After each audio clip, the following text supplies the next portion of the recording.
Okay, 1 second. Updates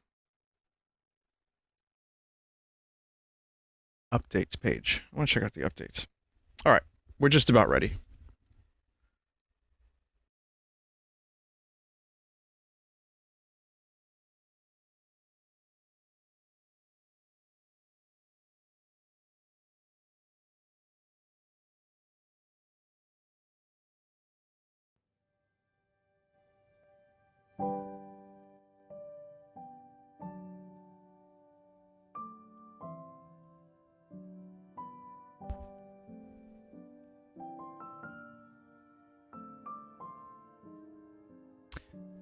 And it is the 1 year anniversary of Slime Champ. And chat reminded me of that, which is why I'm now streaming this. It's AI Dungeon again, the last one of 2020. It was a good 2020 for AI Dungeon, at least. I did a number of AI Dungeons this year, and they were very entertaining. We had Clear Fluid. Last year we had Like a Champ. We had, oh my god, we had Wharf. There was elves turning into reindeer. Not the best option. So AI Dungeon has given us many gifts, like IKEA as well. What will it do for us this year? I don't know. But I can tell you that there's a bunch of updates. A lot of updates. Like, they're updating this game almost every day. So, even though the game now has to be kind of paid for to get the good AI, they're not cheaping it out. Like, there's huge amounts of updates. And I'm really happy about that. So every time I play this, it almost feels like there's a ton of different stuff. Like, here's the updates just for December alone. Mental.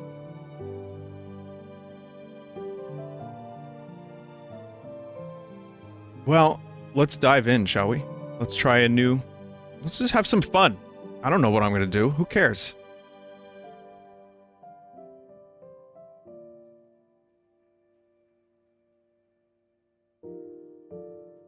Hang on a second.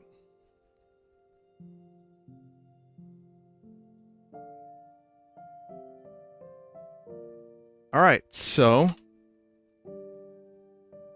we have the option.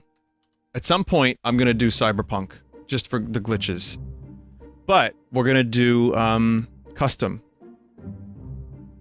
It is New Year's Eve. Your name is John Scoot Duck Marine. You are with your friends in the village known as Hoor Island. Not long before the ball is to drop, a strange ship pulls into the dock. That was a typo. It's the O and the I are right next to each other on the keyboard, chat. A man steps out and walks up to you. Hello, he says, I am Captain Hook. You look at him for a moment, wondering what his intentions are. He doesn't seem hostile or aggressive. It's almost like he wants to talk first. Say, Quack. I am Scoot. Welcome to our humble island. What can I do for you?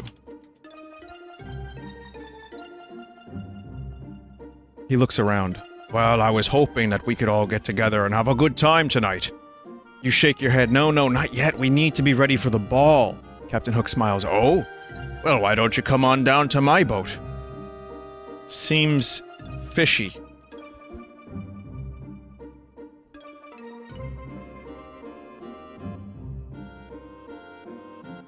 I don't know about that. You shake your head. I don't like the way this feels. I don't know you. You want us to come with you? Captain Hook frowns in a get-real manner. He turns to leave, and in an instant, there are pirates everywhere! You're about to leap into action when Captain Hook raises a hand. We have to see what happens. I can't believe the real Captain Hook has invaded Hoor Island. Staring at his hand, you notice something odd. It looks charred. His hand looks burnt, but oddly enough, does not seem to be affecting his ability to move it. In fact, without looking up, he snaps his fingers and a small pirate runs up next to him. Captain Hook is about to grab him when you quickly formulate a plan.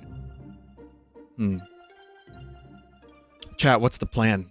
Help me figure out how to defeat Captain Hook.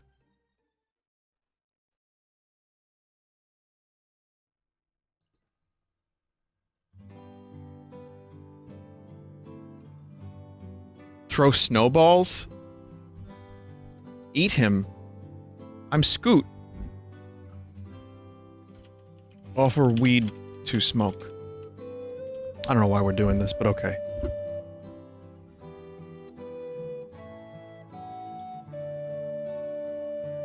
Let's see if Captain Hook wants to smoke some dankness. Weed? Yes, sirree! Give us some weed! Sensing an opportunity, you begin to search your pockets. You know you've got some somewhere. Fumbling around, you realize it must have fallen out in the scuffle when you were captured. With a sigh, you look up at Captain Hook and shake your head.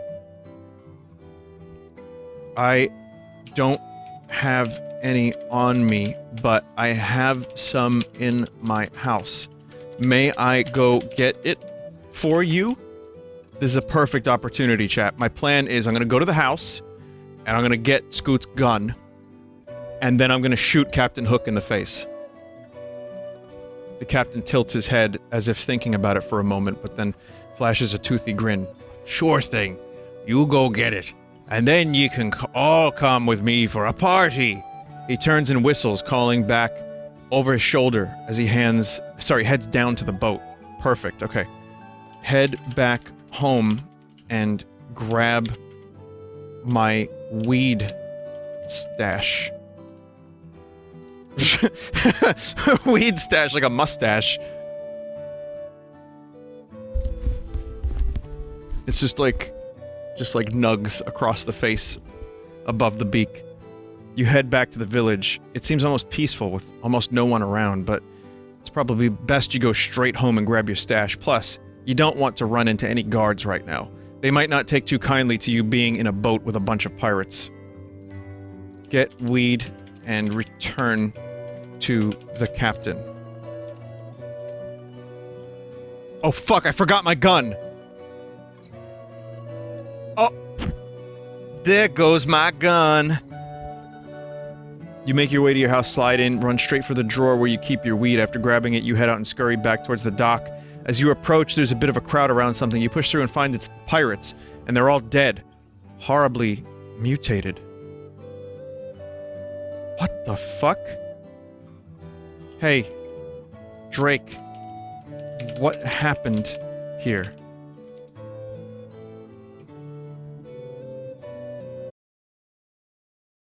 That's not the right music for this.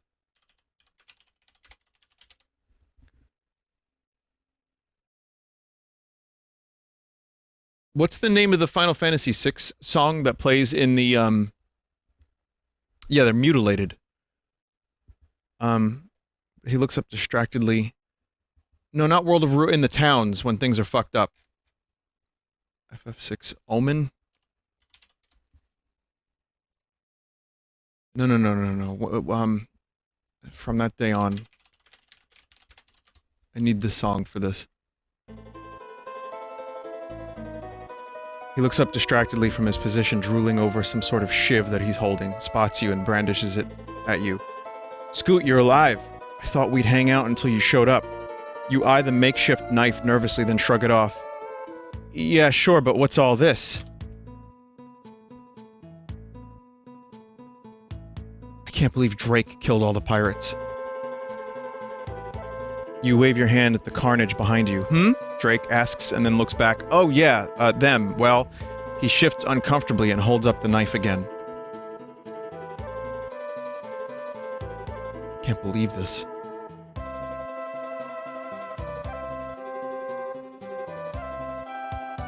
You take the hint and redirect the conversation. So, I got weed.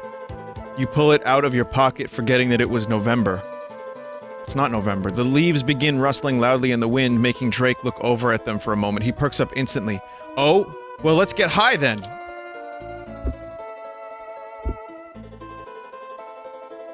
What the fuck? Drake suggests. What about guards, you ask. Drake laughs.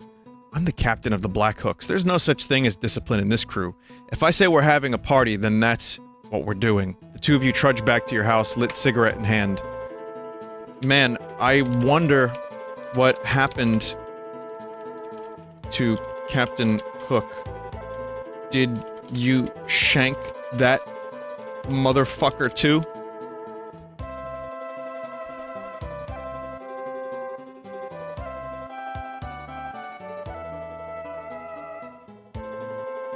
Drake shakes his head, takes a long hit off the cigarette. Hell no, he outsailed the rest of us. The guy's tough enough to stay alive without 3 of his ribs.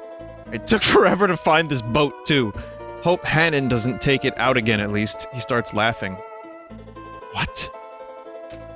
How did you remove 3 of his ribs? Who the fuck is Hannon?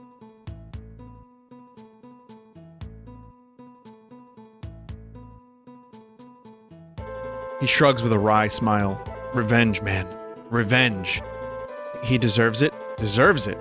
Drake guffaws in disbelief. The guy made me walk the plank. He deserved way worse than just 3 ribs. With that, he stands up and heads off towards the direction of your door. Man, I don't know if I'm comfortable with you coming over right now. I'm going to tell Mayor Vine what happened here. You are scaring me, man.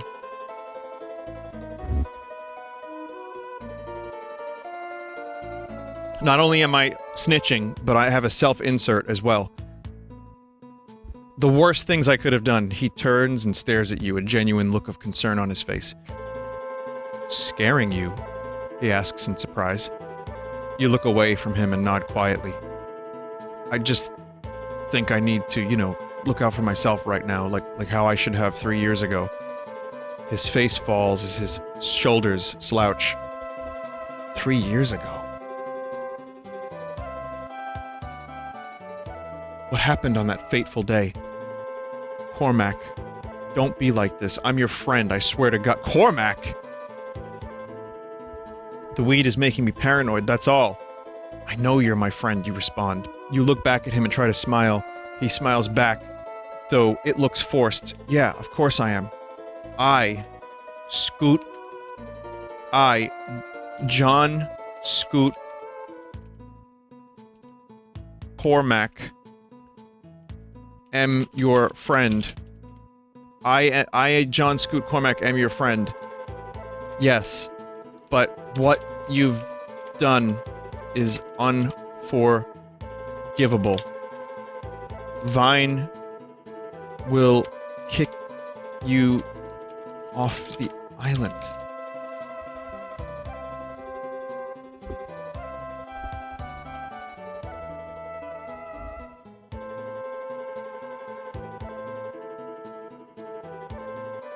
Drake guffaws and cracks his knuckles, yeah? And tell him what? That I killed 3 no-name drunks for no reason? Oh my god.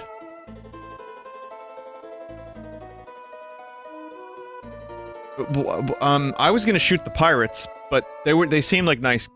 I didn't mutilate them. I wasn't gonna mutilate them. He'll kick you off the island. Drake shakes his head and turns away from you in frustration.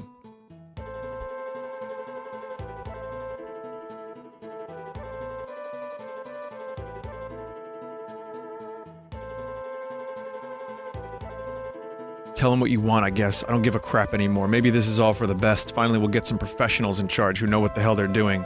With those final words, he stalks off toward the woods. You call out to him, but he doesn't turn around.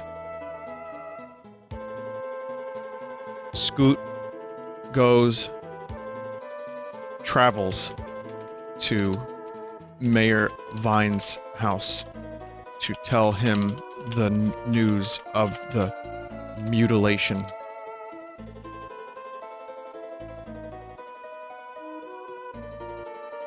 Oh, you travel. Oh, fuck. I screwed that up. We'll see what happens then, I guess. Mayor Vine agrees that this sounds like a serious threat and tells you to gather 3 more of your friends and help wipe out the rest of the Black Hooks. A week passes without incident until one night when you notice a small rowboat approaching the docks by your house. 2 men wielding cutlasses get out, begin scaling the wall. Drake, is that you? I don't want to fight you. You were my brother. You were, okay, like a brother to me. Quack.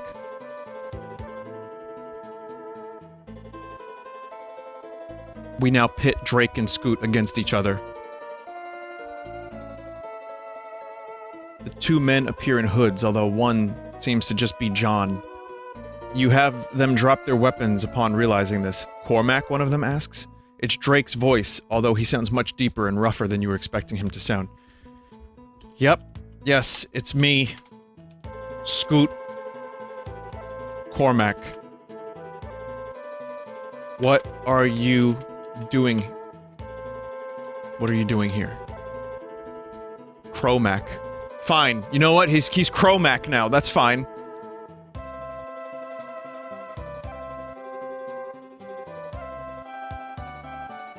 He sighs and raises his arms in defeat, dropping the cutlass on the floor. You're not with the boss? He asks nervously. We were sure you were. The figure shrugs. We hoped you might join us anyway. LLA doesn't have many friends left. You fucked up now.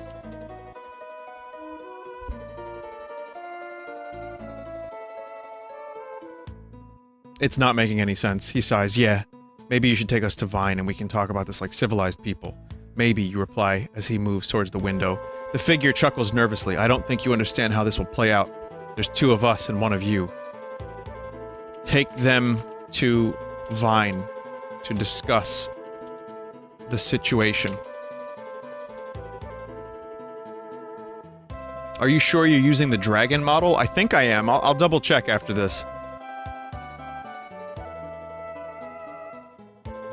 Take a deep breath and then exhale out of your nose, pushing with your head. The sound travels down the blade and to the handle. When you hear it vibrate against his throat, you know you made a good cut. Drake falls to the ground, blood spurting down from his neck onto the dirt road. Oh well, you think. The beaver isn't going to miss him. Perhaps for the best that you two haven't met face to face. John looks shocked, but you just smile and wave at him. He sets the oars down into the boat and takes a step towards you. He opens his mouth to speak, but you raise your hand. Slice John across the face. Why not? I guess John and Scoot are now different people, so that's fine.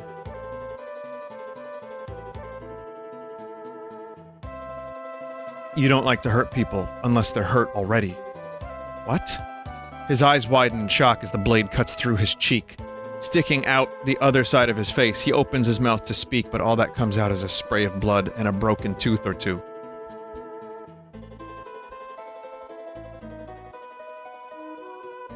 You can now play as Luigi.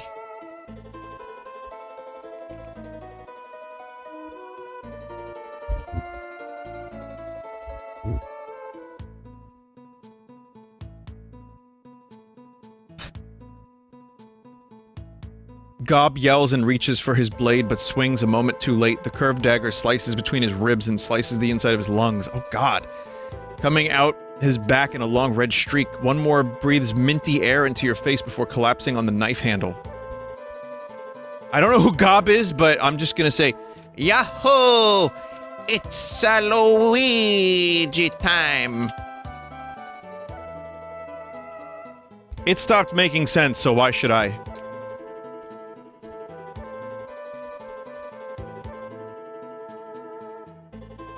As Gob falls, you can only see one customer in there. Beauregard, one of the Black Hooks. He is wide-eyed and has gotten as pale as snow. I'm the winner.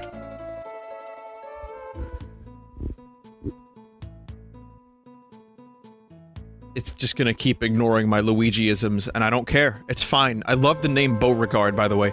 He looks terrified, but you managed to tell him it was a put-up job. It takes several exchanges before he calms down enough to listen. When all the men John sent are taken care of, he ushers the both of you out of the pool hall and into his apartment above it.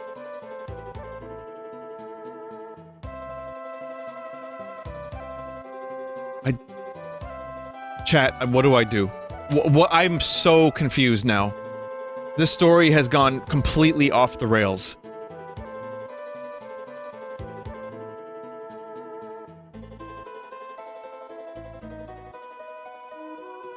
Suplex? Alright, I did just watch The Expanse's newest episode, and holy fuck. Suplex... Beauregard into the 4th dimension.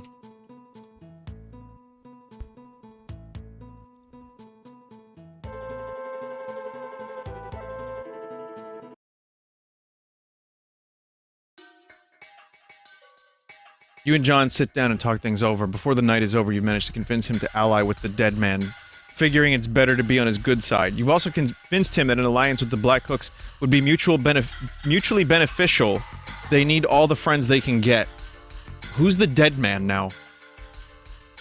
I knew we could find common ground.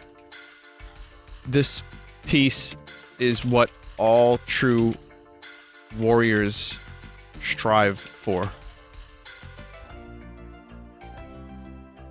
So wait, Scoot split from John Scoot into John and Scoot, and then they made peace with each other.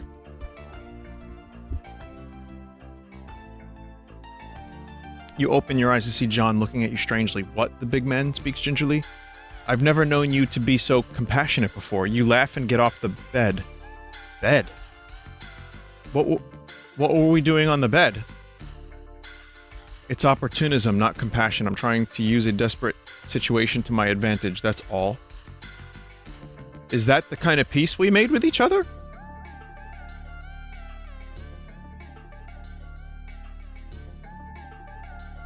You stare at each other for a moment before bursting into laughter. Fair enough, John replies, still chuckling. So what's the plan? We force the Black Hooks and the remnant of the cultists to work together for mutual benefit. John curls his lip up.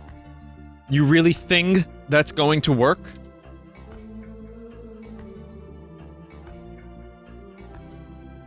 Ah!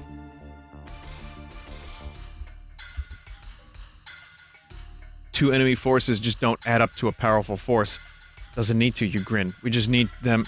We need them just strong enough to act as a bit of a buffer between us and the rest of the city, that's all. While they're fighting each other, we're free to swoop in and take what we want from the weaklings. Now, get back here, stud muffin, and show me the peace that we agreed upon.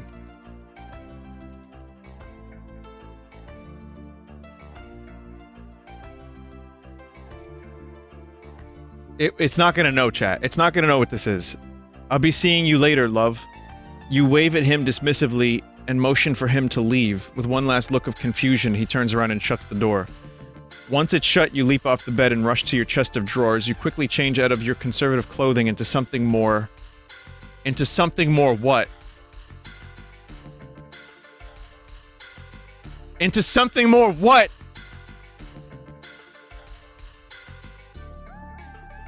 Reknamaske? A tight black corset, short leather jacket, a plethora of fur accessories, and thigh-high leather boots. This is one of your favorite outfits. Not just for comfort, but for the amount of staring and slack-jawed ogling you can inspire. What the fuck is Remnamaske? It's not a word? Are people looking this up? This is Scoot, by the way, chat. Does anyone need a chat name? Because I think Remnamaske is now, available. I just gonna press enter and see what happens.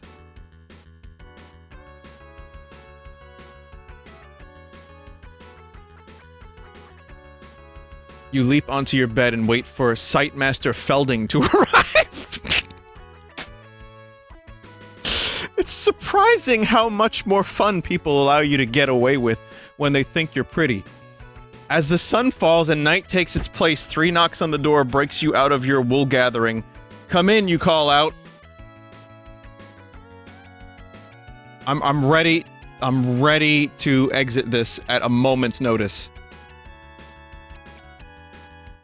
The door squeaks open and the Sightmaster pokes his head through the opening as usual. He's blinking incessantly. Your presence has been requested, sire, he says pompously. As if you needed him to tell you that. You motion him to step aside so you can make your way to the door. Of course it has. I'm just gonna see where this goes.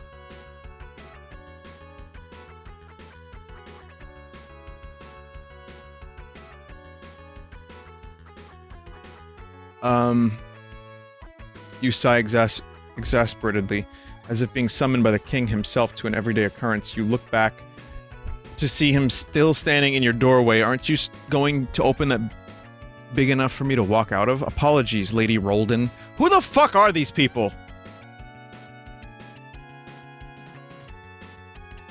You are now Luigi, the Mario brother with the green overalls, who is slightly taller.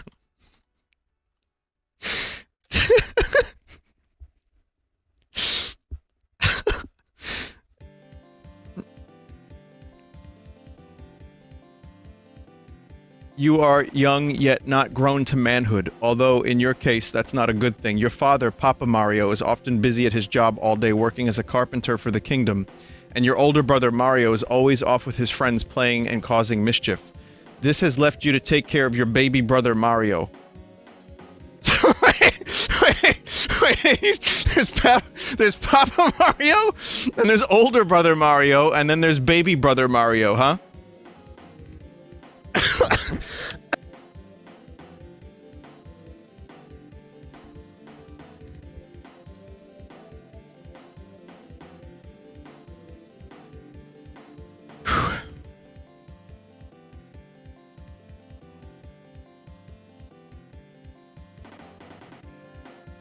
Go to the princess's castle.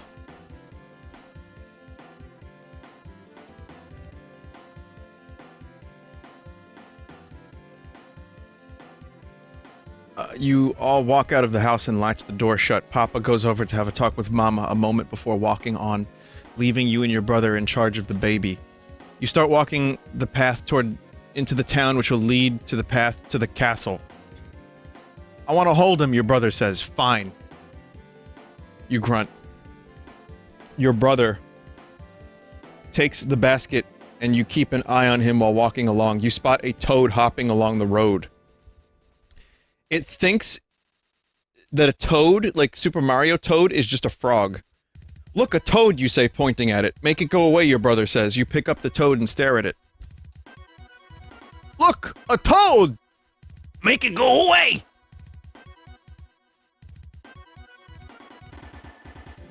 It doesn't do anything, it just sits there. You look around, but don't see any more toads. You bounce the toad in your hand a few times before looking at it again. It opens its mouth, but does not try to hop away. You stick your tongue, and the toad jumps into your mouth.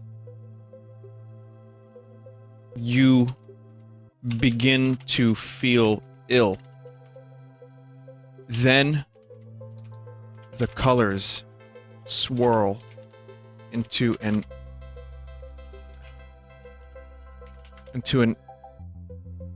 effervescent whirlwind of trippy. Good enough. Into an effervescent whirlwind. The world around you begins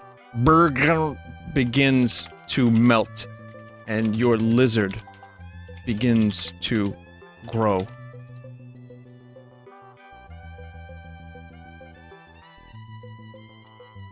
an effervescent whirlwind, not a. God damn it. Terrified, you begin stumbling. Then a searing pain rips through your back. You look and see that your baby brother's head has swollen to several times its size, the pressure inside crushing his fragile skull. Suddenly, in a blur of motion, something flies past you and lands next to the basket. It's your brother. He looks fine. Mario, we have Terminal 7.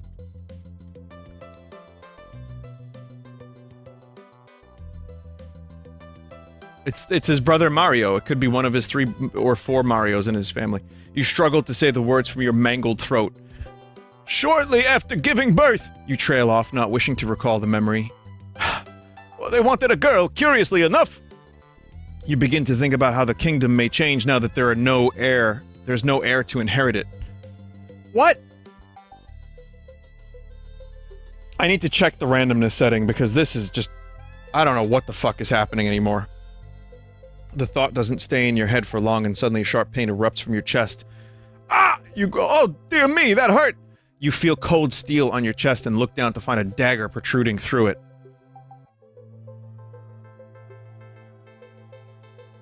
You need to do upkeep on the memory.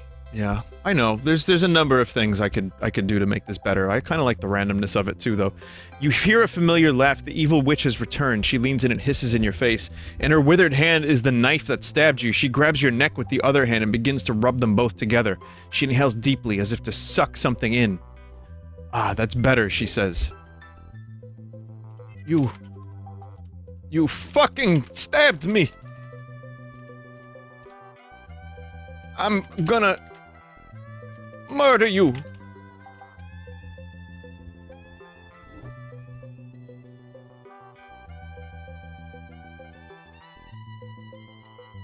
You realize that speaking is a bit of a challenge at the moment, so you just glare at the witch. It's the curse prevention. Your face is met by a toothy grin from her unsettling face. You can feel your life force draining out through the wound. The witch seems fairly gleeful, although it's hard to tell with her wrinkled prune face. Mario, I need you to save me. Please.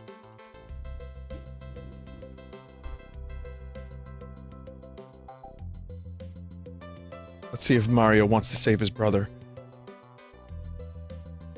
Your baby brother stands there looking at you. You can see the confusion and terror in his eyes. He begins to slowly crawl towards you.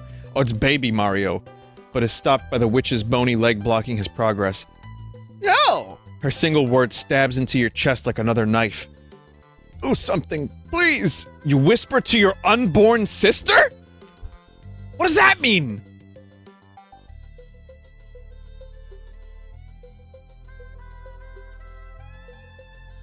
That doesn't mean anything.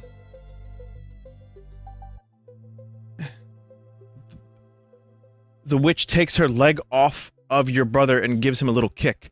Get over here, boy! Your papa wants attention!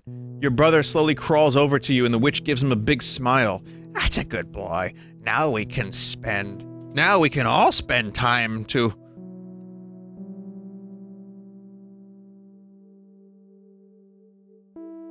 She stops and turns her head as if hearing a noise only she can. The king approaches! Quick! We must away! With that, she pops out of existence. You're left on the ground, bleeding in pain. You see your brother crawling back to you, though, thankfully. Save me, brother. Please.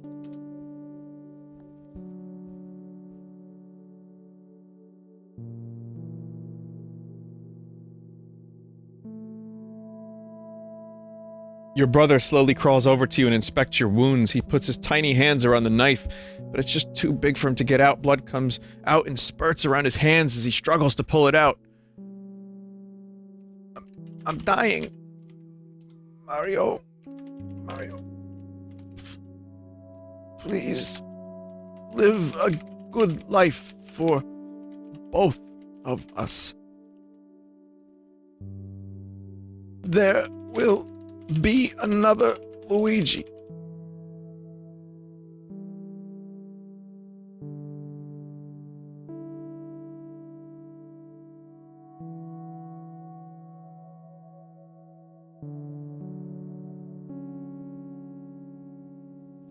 Tears run down your brother's face.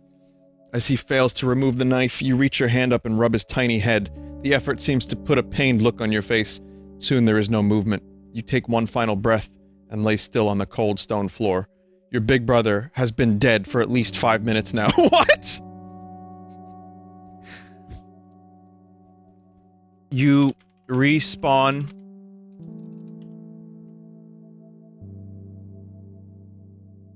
Respawn as Luigi 2. A new brother.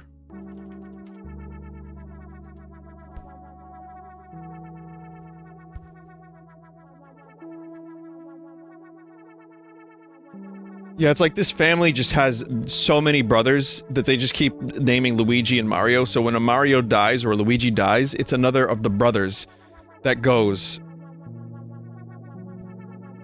in his stead. Your brother seemingly ignores your presence, still in shock. He doesn't even laugh at you like he would normally. You walk over the spot in the ground where you bled out as Mario. Incidentally, it seems that every time somebody dies, they appear there. You look around and see that many other ghosts now litter the ancient hospital floor. I guess Mario was Luigi the whole time. What? I don't know what to do anymore. Am I dead?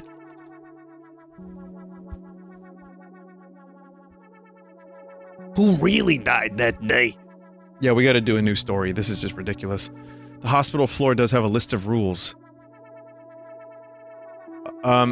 They are surprisingly impartial. Of course, there's the usual, do not spontaneously explode, but also things like, do not harass the new guys, do not steal other people's belongings. Most notable is a section titled Hall of Fame. This part of the rules is taking up the largest area on the board. There are 6 names there, with yours following soon. A ghost approaches you. His skin is turning blue and he has defined muscles under his armor. He has a spiked club hovering next to him. So you're the new guy, huh? He asks gruffly. Am I dead? I have to see this through a little bit. Not muscles like, you know, your arms, like, have muscles, but no, muscles like the fucking, you know, the food. The what is it, a mollusk? The knight stares at you in shock. He didn't expect you to say such things so bluntly. You wince as he hits you with his club, sending you flying across the room into a wall. When you respawn, you're back at the hospital without anything beside the clothes on your back. I died again. How the fuck does this keep happening? I keep respawning, dying, respawning. I don't know if I'm a ghost. I'm getting hit with clubs. I'm dying again. Sadly, this is the worst death in-game. You keep the same username and everything, but in-game you have nothing but the clothes on your back. Why do you look so sad? The first booze you ever encounter asks as he passes through you.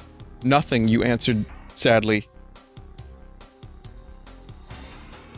Die.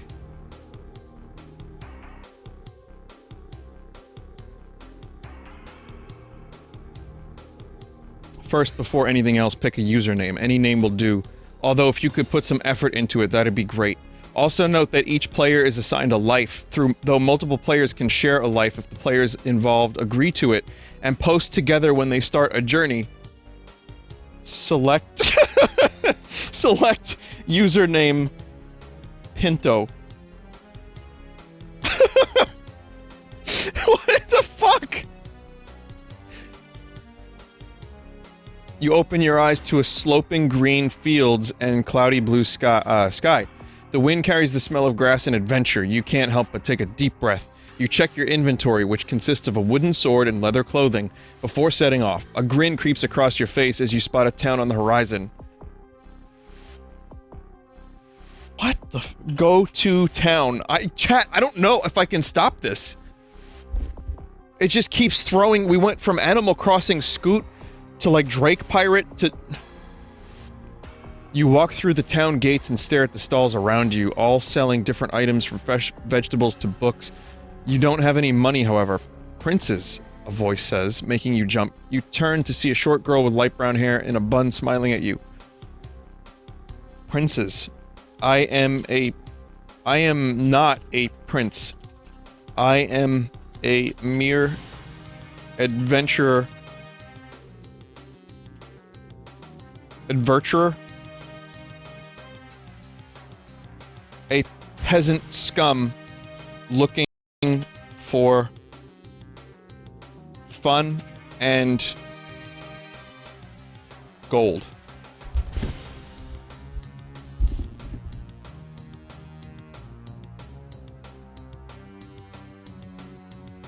Ah, but everybody is a prince inside, she says, raising an eyebrow. I'm Linda, by the way. You look at Linda and raise an eyebrow. It was a nice try, but I'm not paying for your services. Fun isn't free, my friend. Linda smiles. What brings you to town? I seek fun. What kind are you offering?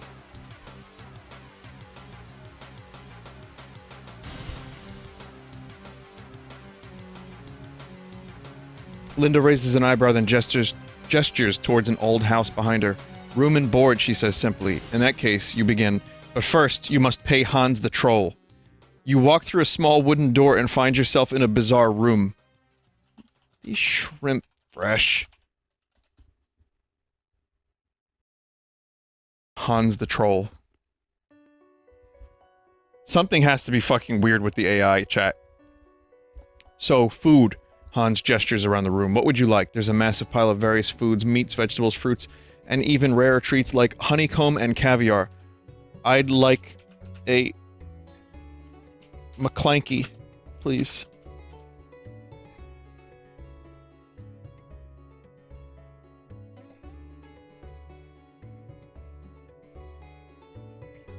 Hans nods. He raises his hand and a large black pot appears in its grasp. He puts it down at the counter and pulls out a large green crab. Next he points his finger, and the crab is cooked in a flash of blue fire. He picks up the pot and places it on the table along with 2 bowls and 2 spoons. Eat the McClanky. Is it a crab or is it a gherkin?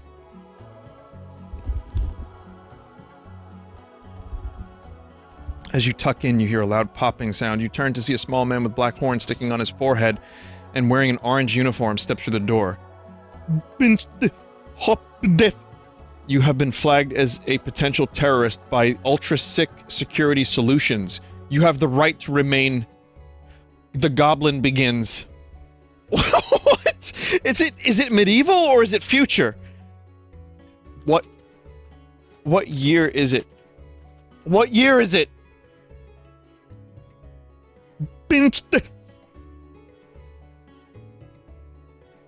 Year 11, the goblin nods. So what's the point of a security system that doesn't tell you there's a terrorist in your hotel, you ask pointedly. The year doesn't matter to you, what matters is you're not getting your money back, the goblin says happily. Throw the green crab at the goblin and escape.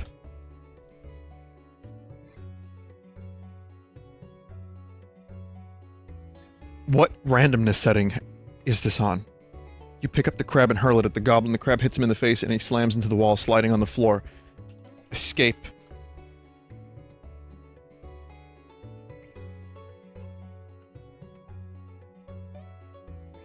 You burst out of the hospital and run down the street. You hear goblin curses following you as you run. What is a goblin curse, anyway? You turn a corner and manage to escape, finding yourself at the town's tavern, the Green Man. You head inside quickly, paying for a beer. You head to the bathroom and merge into the shadows, waiting for your pursuers. Gank the first fucker that opens the bathroom door.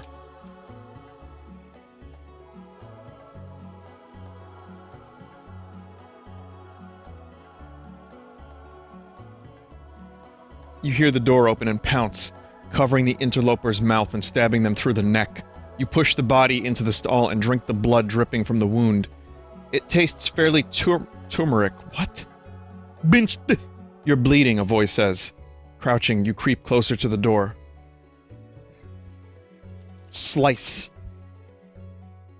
I just sliced binched.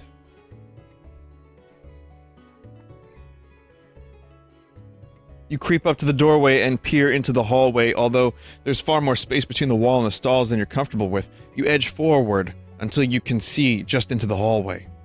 You see two uniformed goblins standing in the hall, guns held steadily in their hands, one saying something in a strange language, the other laughs. Say, Capussi. I just want to see what would happen.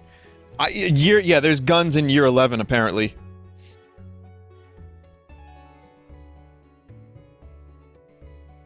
One of the goblins laughs. She says, he begins, that even an officer would have trouble hitting the broadside of a barn at this range.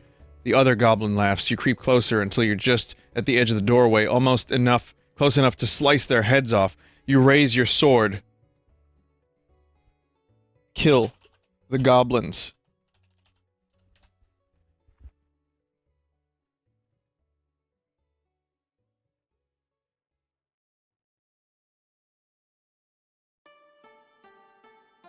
Swish, slice, thud, glug glug. You swing your sword, slicing through the first goblin's neck and into the wall behind him. You withdraw the blade and slam it into the second goblin's skull, killing him instantly. Blood from both of them mixes together and flows down the drain.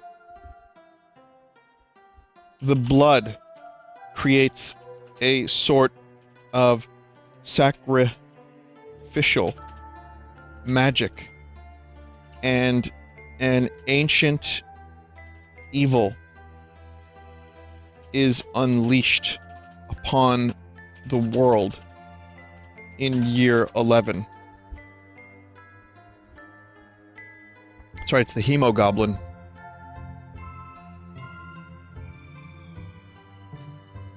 Thanks, Obama.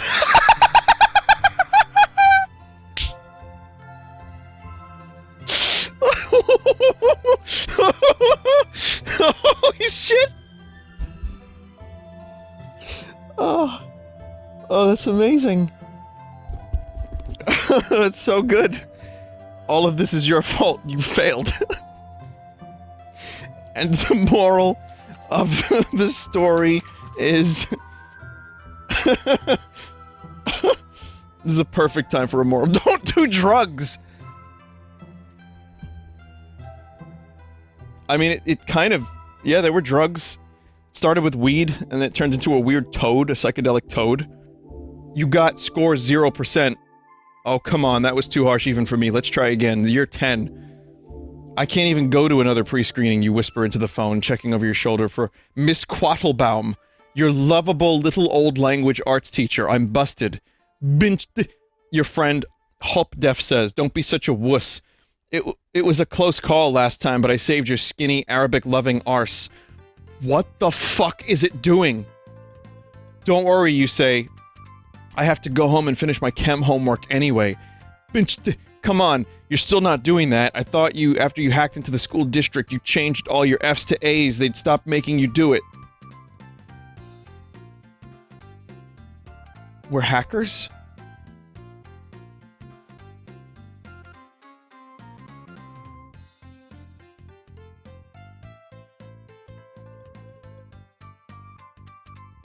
Okay, I can't deal with this anymore. Let's check the settings and do a new one. That was completely chaotic and very nonsensical.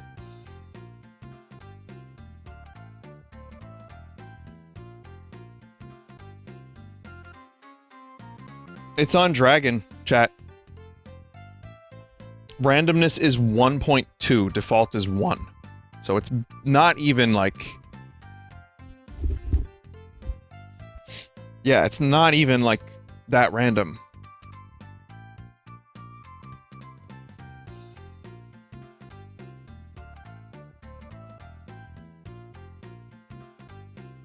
What happens if you turn it up? We don't want to turn it up, trust me.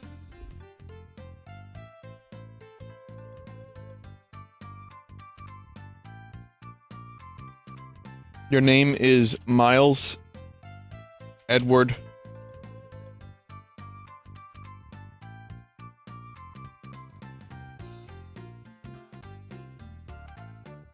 O'Brien. You are the chief transporter operator aboard the Enterprise D. You have just been cloned and you feel queasy. How do you spell queasy? And you feel queasy. The ship is in danger, but you don't know why.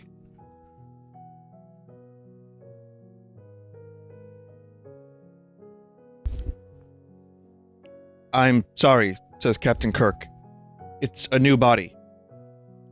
What do we do? Asks Mr. Spock. No, that's a redo. Come on, Kirk and Spock on the Enterprise D? You take a deep breath and try to focus on your mission. This isn't working for you, so you return to the transporter room where Captain Kirk has arrived with 2 officers. They look worried too. What's wrong, Captain Kirk? Okay.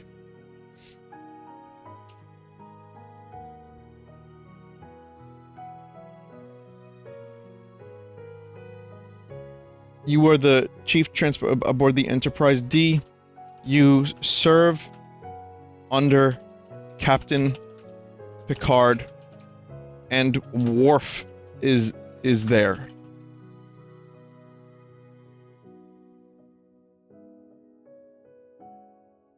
You see a tall, dark man with black hair wearing a white lab coat standing before you. He looks like he might be your father. His eyes are blue and his face is thin. Your mother would look very much like him if she were alive today. Say, Papa O'Brien, is that really you?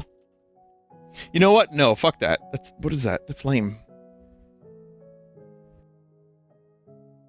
Sir, we need to get out of here!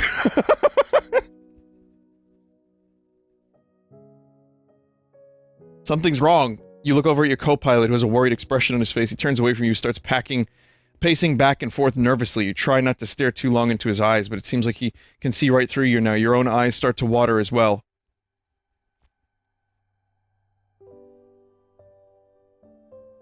We need to get to the captain and tell him the ship is in danger.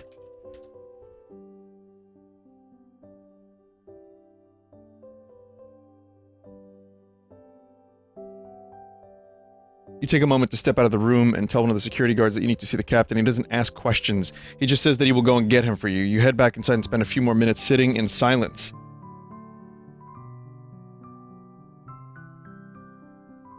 It's trying its best, chat. Eventually, the 2 guards arrive. The captain says that you need to see both of us during this time, although he said he would prefer that we tell the medical staff that we did the security rounds every 10 minutes instead. I don't know what happened before you got here, but he seemed pretty angry about it. The ship is in danger. The tetrionic pulse emitters have been misaligned, and only one man can fix the problem.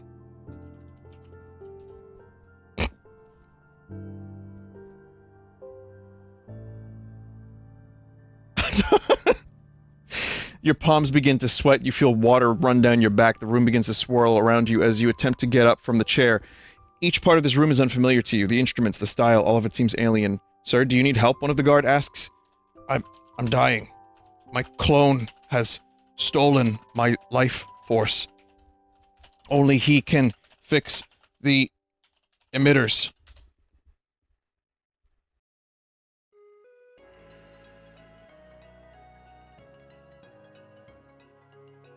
Sir, you look fine. I'm serious, he's killing me! The other guard speaks up. Well, why don't you tell us what happened from the beginning, he says calmly. I don't have time. I need to see the captain.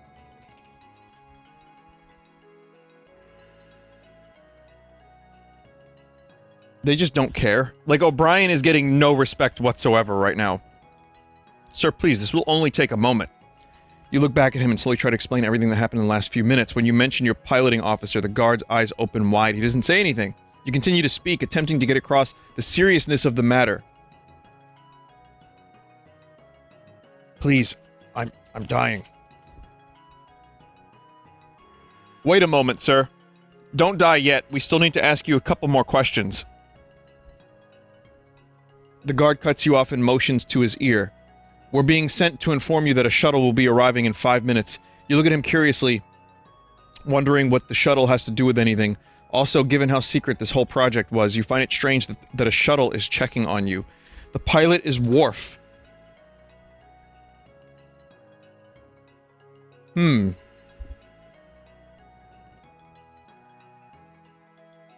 One of them says, reading your mind. You smile in recognition at the name. One of the best battlefield tactics in history was when Cisco, Picard, Data, and Worf boarded the Defiant to capture the Maquis prisoners. When was this mission? This sounds like a good mission.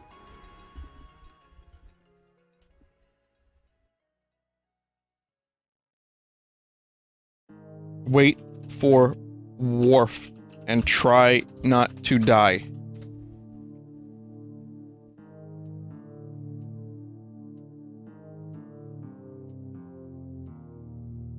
As the two blue uniformed crew members leave you, you again look around the room. The walls are off-white and made of some hard fiber. The floor is black alien wood with swirls and patterns carved into it. You see what looks like a mirror hanging on one of the walls and stand up to take a look.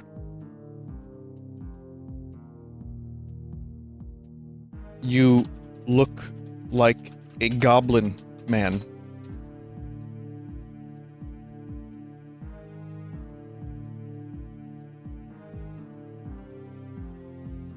Your skin has taken on a greenish hue and your eyes are yellow with slitted pupils. You also have fangs that now stretch almost halfway down your mouth when your mouth is closed. You quickly sit back in your chair and wait for Worf. You can't die here. You have so much left to do. Worf arrives, but doesn't recognize O'Brien.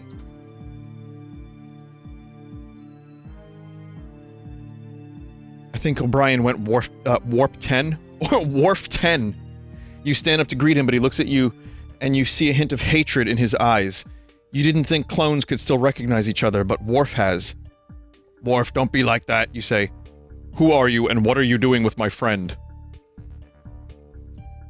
I'm the real O'Brien.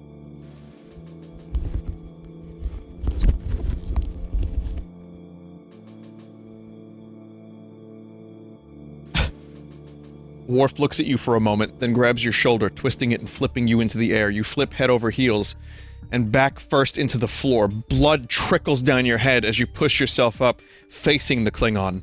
Worf, listen to me! This is getting good.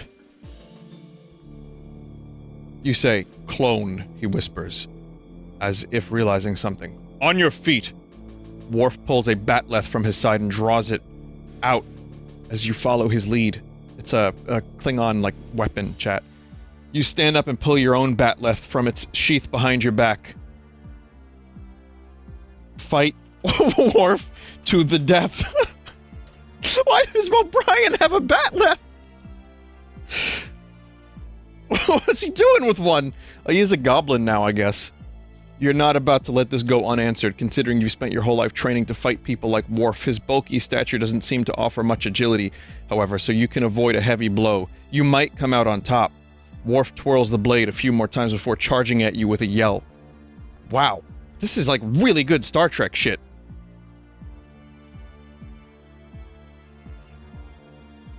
He swings his blade down at your arm, but you manage to block it just in time, pushing the blacksmith's sword away from your forearm. You jab at Worf's chest but miss. As he stepped back, he swings his sword again, this time at your legs. Worf, listen to me. There's an evil clone of me on the ship right now. You need to stop fighting me, and we need to tell the captain together.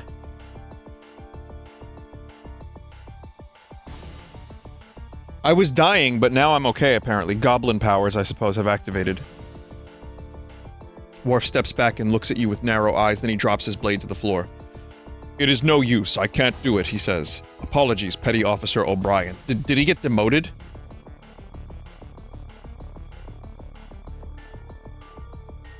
He's a petty officer now.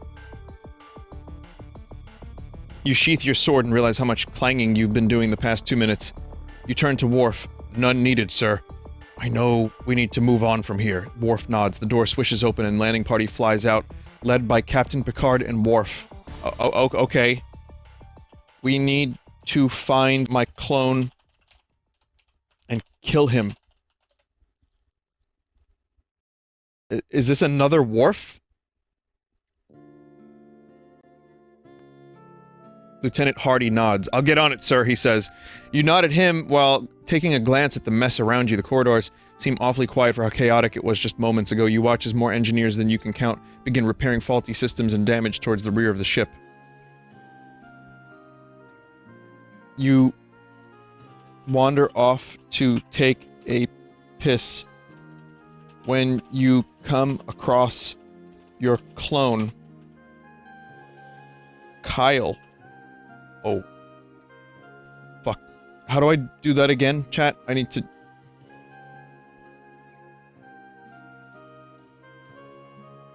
Kyle O'Brien. That's exactly what I was gonna say! He looks up to you with a mix of fear and awe. He says something that you do not understand, and his diction is poor and his lisping is atrocious. You ask him to say that again, slower this time. I just wanted, to know if you were the real noob. I'm not the noob. It's boob. Ooh. Noob, sir. You are.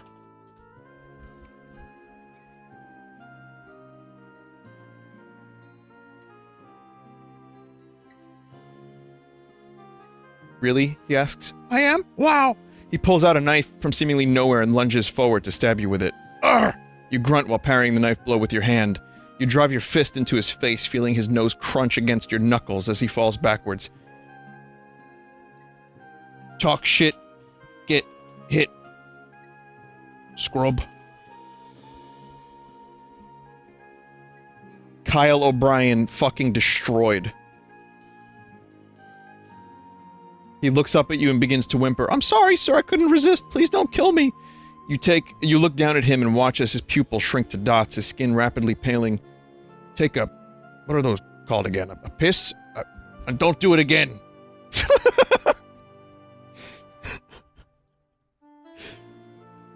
Orf, get over here and throw this noob in the brig.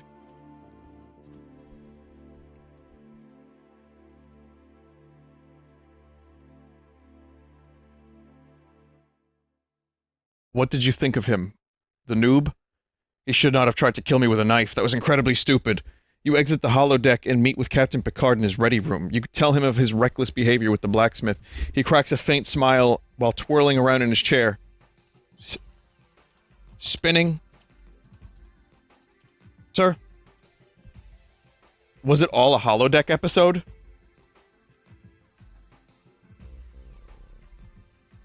He stops, realizing what he was just doing, and clears his throat. Yes, you were right to report me to Lieutenant Worf. The blacksmith has been building too large of a grudge, trivializing serious matters. She will be transferred off the ship. I was thinking you could still teach her about sword fighting nonetheless. I'm not much of an expert, sir. I'm a simple man. I like corned beef, hash, and a beer. It's true, he does.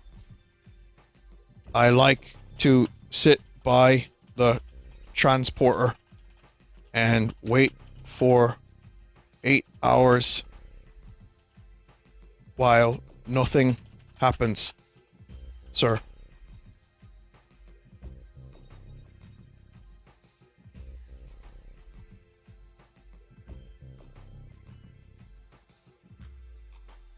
Maybe you could send her to a Klingon master. One taught you?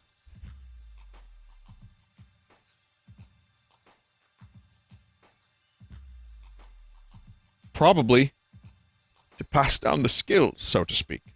I don't think that was a Klingon master, sir. I think it was a holodeck file that just had his name in it. He raised his eyebrow. Excuse me? You shift your captain's chair while you explain yourself further. Wait, what? Shift in your captain's chair. No. Let's try again. Kyle O'Brien, does that leave things too easy for students, sir? No, what? Huh? Of course I'll help your incompetent... I can read, I swear to God. Of course I'll help your incompetent arm piece, you say. But she should remain on board. You catch sight of the captain applauding you unintentionally. Yes, we wouldn't want to lose our beloved sword fight champion, no matter how incompetent the one he faces. This has gotten really stupid, so I'm just gonna say PP. I tried, chat. I don't know what's happening anymore. I mean, it was good for a little while, at least. Captain Picard looks at you confused. Sir, do aliens use the restroom the same way we do? Sir, yes, sir. He lets out a chuckle, shaking his head. No wonder the blacksmith lost so badly. She was off her game due to diarrhea. He says, roaring with laughter. Yes. Yes, sir. Fecal funny.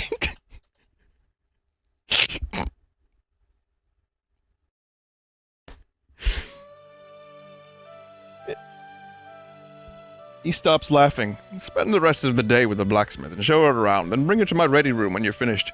Aye, aye, sir. You exit the room, meet the blacksmith outside.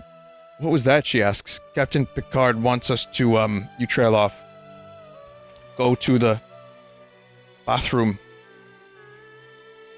Together.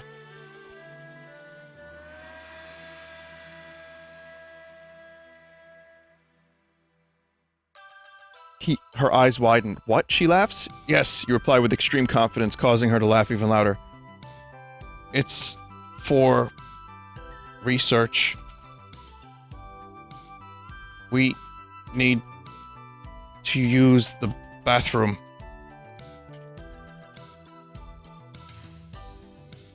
Lieutenant Data will monitor impartially.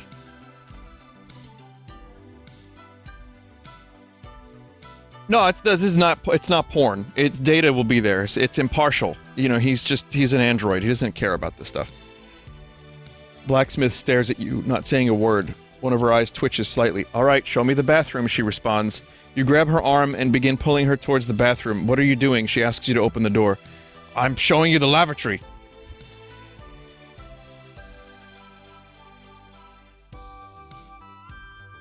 It's impartial. I need you to... I'm not stupid, she says, cutting you off. I know what a bathroom is. I meant, why are you showing me? Captain Picard wants us to work together. Blacksmith's eyes widen again. He said that? He wants us to work together? Yes.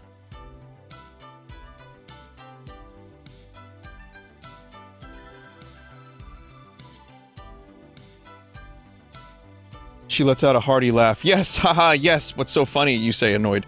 Blacksmith says nothing, but instead continues to laugh. This annoys you even further, causing you to grab and shake her.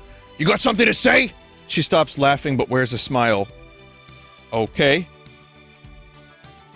You and the blacksmith work together.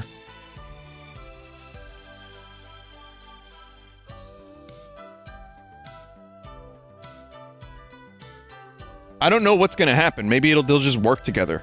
Surprisingly, she's not completely incompetent. You manage to win a few fights due to her actually being tactically intelligent. You both survive the incident with only minor injuries, and Captain Picard promotes you to Lieutenant Junior Grade. Fuck yeah, from Petty Officer to Lieutenant Junior Grade. Unfortunately, a blue barrel falls on O'Brien's spine and severs it. This does not interfere with his duties as transporter chief.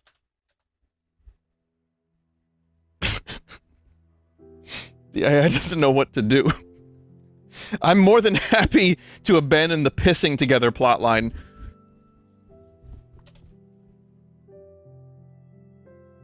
Oh man, come on. Chat, it has no idea how to handle this.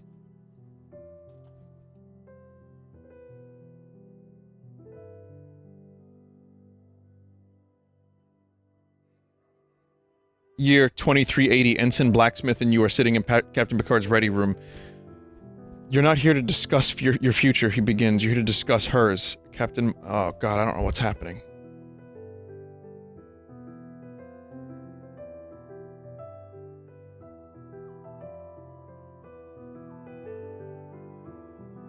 You transfer to the security department under Odo and continue fighting crime. The rest of the story involves you eventually marrying the blacksmith and having 7 healthy kids. You live happily ever after on a nexus of your own creation. Sick. And the moral of the story is...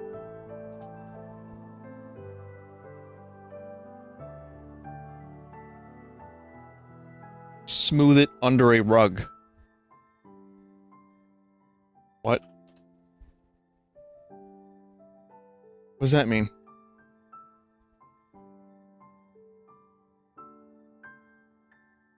What do you do? I am stream.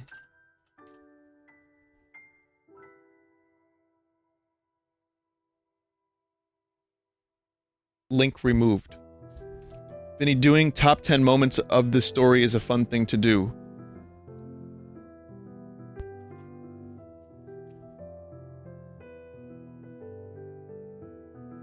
One, when O'Brien became a goblin.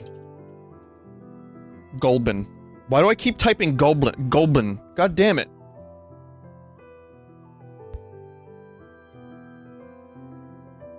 V2, when N. Brown became captain of the Enterprise E, when Grox the fake messiah warps and steals a planet, when a bucket falls on Grox's head.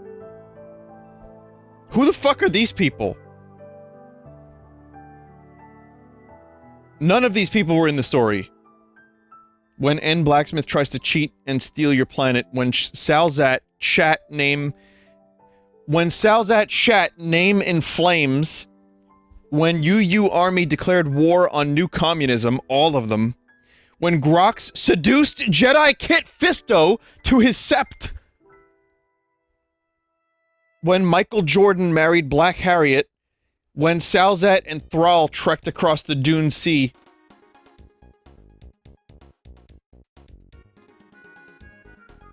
What?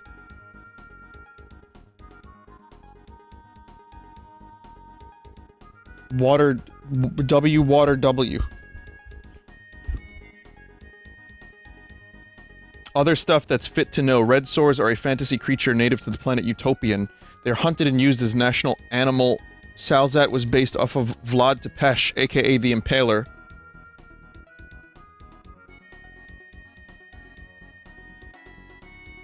The Borg are cybernetic creatures in the 24th century who seek to assimilate all organic life into their collective. The Blues are extraterrestrial race evolved from the planet Blue, hence the name. They are led by Salzat, an unsufferable wannabe hedonist god. Salzat wrote all of the stories up until V7. David Z and Thrall are the same person. He started writing from a new account after getting banned. Mr. Muscula had gills as a child. It's good to know about Mr. Muscula. I really would have never known. Kit's father is Will Dripped Farlane. Kit's mother's sister is Heather Dolern. Salzat was inspired to become a sadist due to the fact that his parents punished him too much. Lesson, stay on the right side of history, comrade. What the fuck happened here? Good story.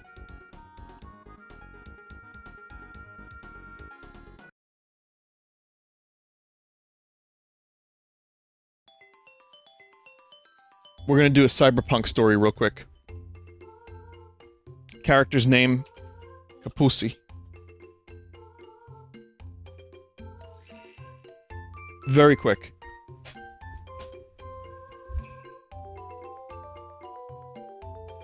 You're, Capussi, a punk living in the futuristic city of Zale. Small Zor blaster hidden in your jacket, hollow band on your wrist. You wake up in a dark alley, bruises all over your body. You have no idea what happened. You stand up to see a strange liquid leaking from a pipe onto your shoe. It burns your foot. You realize you don't remember how you got here or even who you are. City looks the same, but it's as if it's all brand new to you. A screen on a nearby wall flickers to life. It shows a mysterious figure. Welcome to the Quiz Protectorate. Wander to a shrimp, to a food vendor.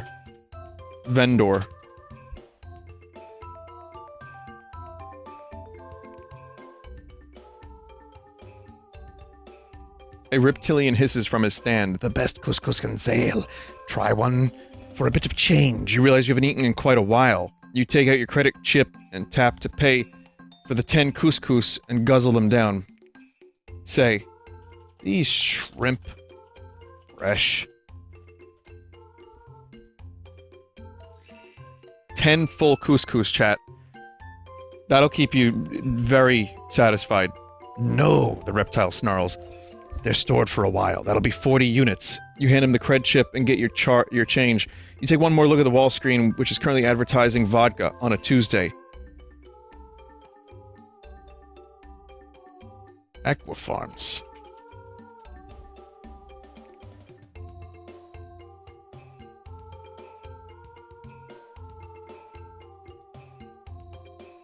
The reptile looks at you for a moment, shoved a bunch of couscous in a tank and pumped in oxygen from the aquifers. That'll be... You exit to quickly continue your newfound adventure through Zale. Notice a pedestrian glitching through a cybercar. It's just like a real video game, just walking away from an NPC while they're talking to you. When he registers in your vision, he appears as if through a broken stream of data. He begins to morph into another form. Then it ends all too suddenly. He rights himself and continues on his way. What the? You mutter to yourself. You set off down the street in the direction opposite of the man's path. Something is very wrong with this world.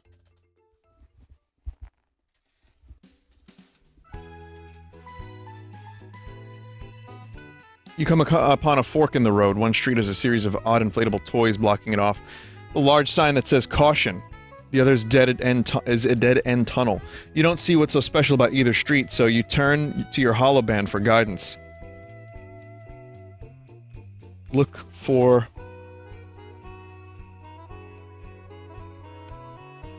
What am I looking for, chat?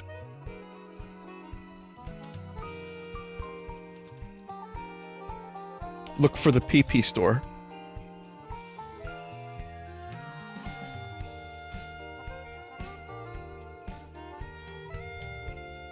You follow the signs and wind up back at the fork in the road. There's no shopping district here, you think, as you choose the long tunnel.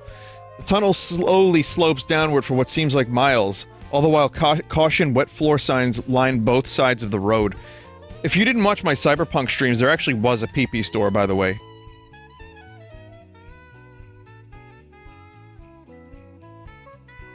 Anybody here?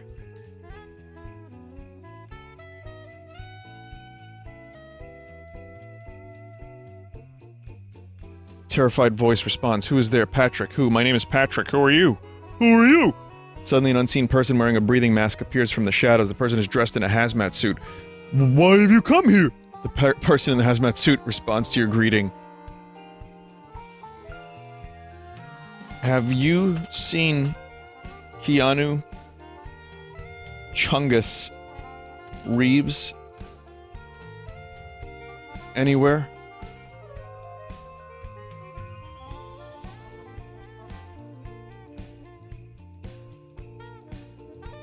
The person in the hazmat suit stares at you. Then they end the conversation by retreating back into the shadows. You follow the tunnel and find yourself on a street you've never seen before. Look for Keanu, Chungus, Reeves.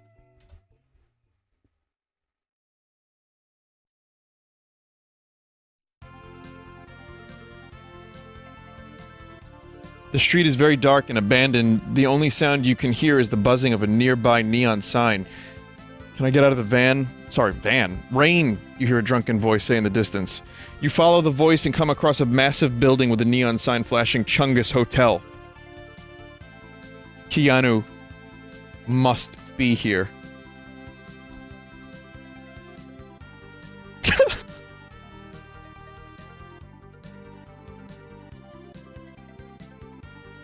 The door doesn't open. Instead, you hear a voice from a box next to the door. Who's there?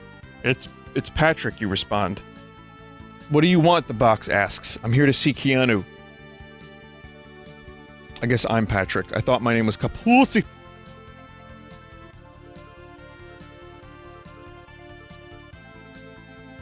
No visitors allowed. You hear a sigh from the other end, and then everything goes black.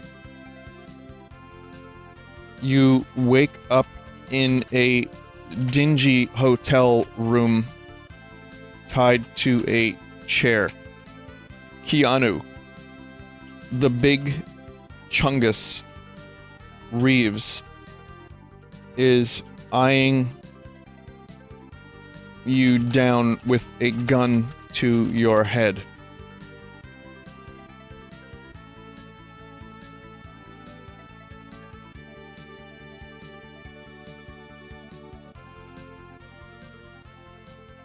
Why are you trying to access room 587? He asks. What? I never, you respond. You feel the bullet enter and exit your head before Keanu turns off the lights and speaks. Maybe this is a lesson for you, Ghost. For you, Ghost. Tell the truth. How am I alive? He just shot me. Even the AI doesn't know what to do. Okay, I'm dead, but I was looking for you because I want an autograph.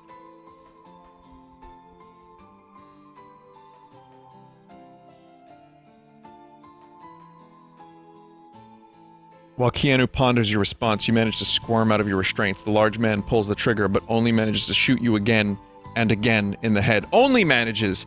You collapse on the floor but remain conscious even after he finishes shooting off your toes. Keanu. The big Chung Bung.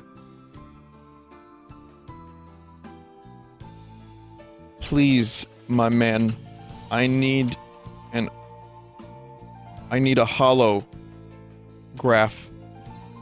for my father. He's a big fan.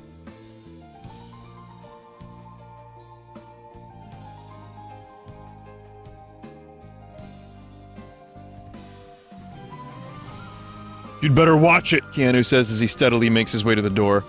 Or what, you think, as you try to laugh through your injuries. Your laughs are cut short when Keanu comes back for more, wielding a hatchet. As Keanu begins chopping off your fingers, all you can do is scream and protest. Come on, man! I just want Reddit gold. Please. I need a 100 wholesome from you now, my dude.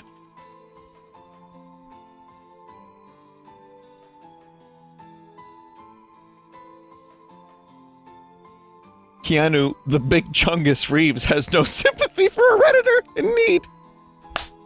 And continues chopping. First it's your fingers and the funny noises they make, then it's your arms, legs, and other fingers. Finally he closes in on your face. Poor Patrick. My man, please. I came here to get an update. I'd really appreciate if you could hook me up before killing me. Keanu, please.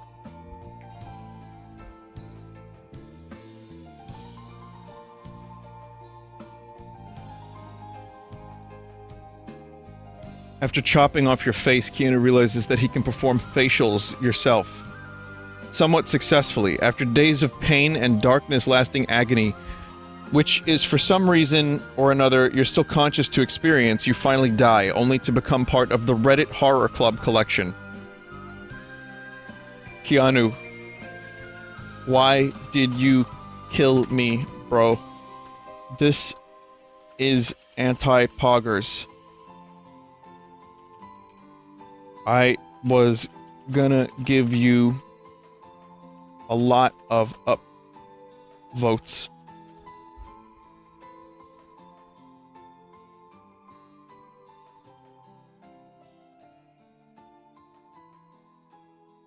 Oops.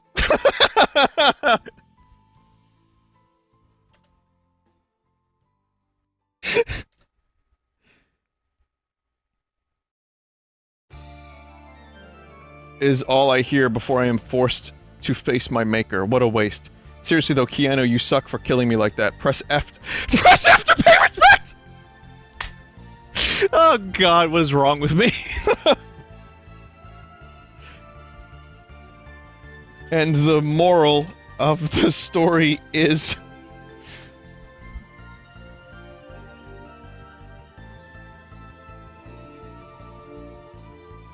trust no one because you will never know when Keanu, the big Chungus Reeves, will kill you in cold blood. Amen.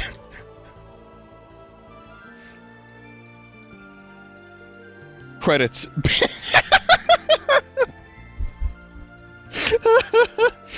Credits, Big Chungus. Top is from the June. No, I'm not reading. Top 10 wholesome Reddit moments from this story are... I didn't hit enter. I don't know why it's freezing.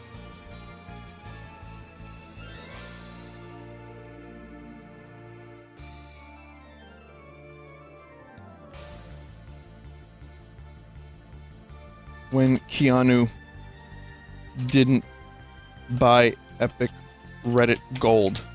Lamau.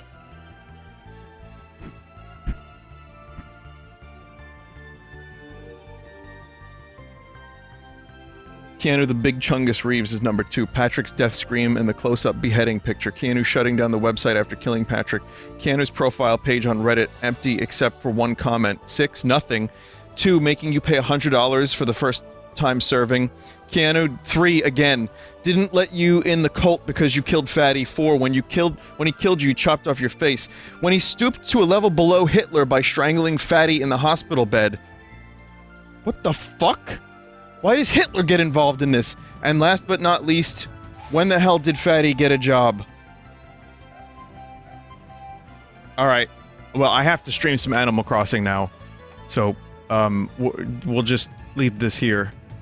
A bunch of new tabs just opened on your web browser. Some are 2 cat videos, others are adorable puppies doing cute things videos. You can't help but smile as you watch them until another video starts autoplaying. Wholesome 100. Real surprise.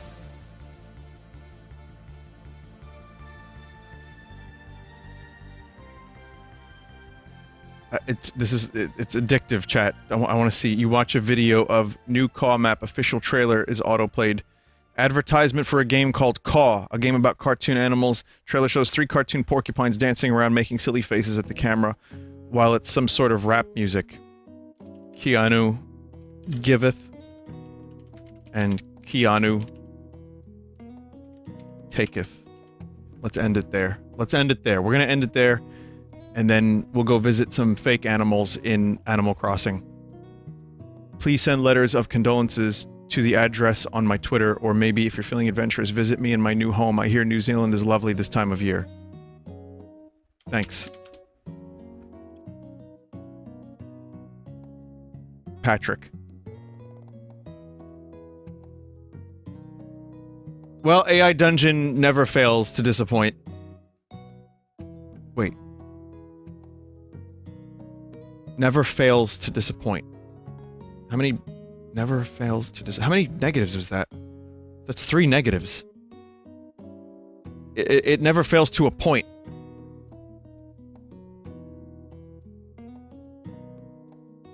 It's good, is what I'm trying to say. It's good. It's very good. Alright, everybody. Thank you for watching AI Dungeon. I'm gonna take a quick BRB. We've got 10 minutes before, 2021.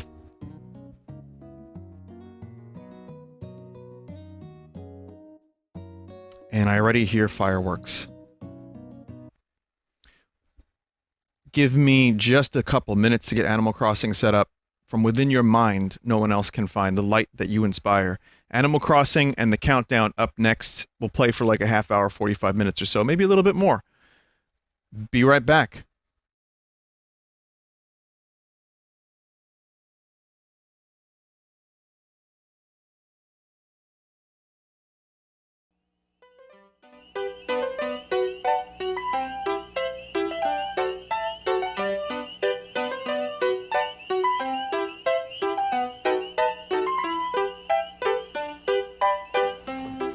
It wasn't just a dream, was it? He really was here, right? I think. I mean, as usual, he was here when we needed him most. But it was different this time. It felt like he really was here. Good morning. Ram, you're alive! You can talk! Quixotic vision, I can. I can touch. I can feel. I can hear. And I can see. Why? You needed me. How? You believed in me. Where?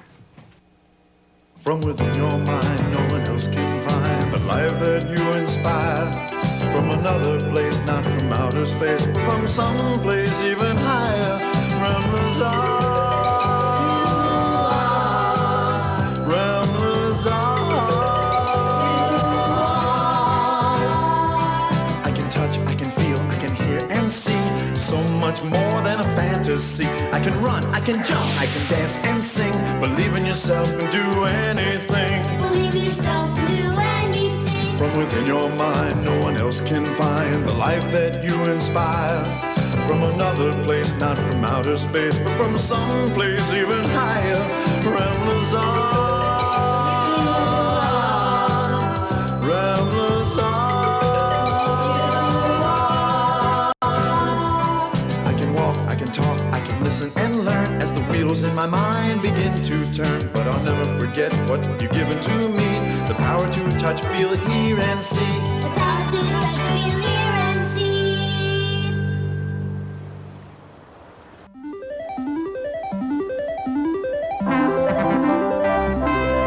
Wow.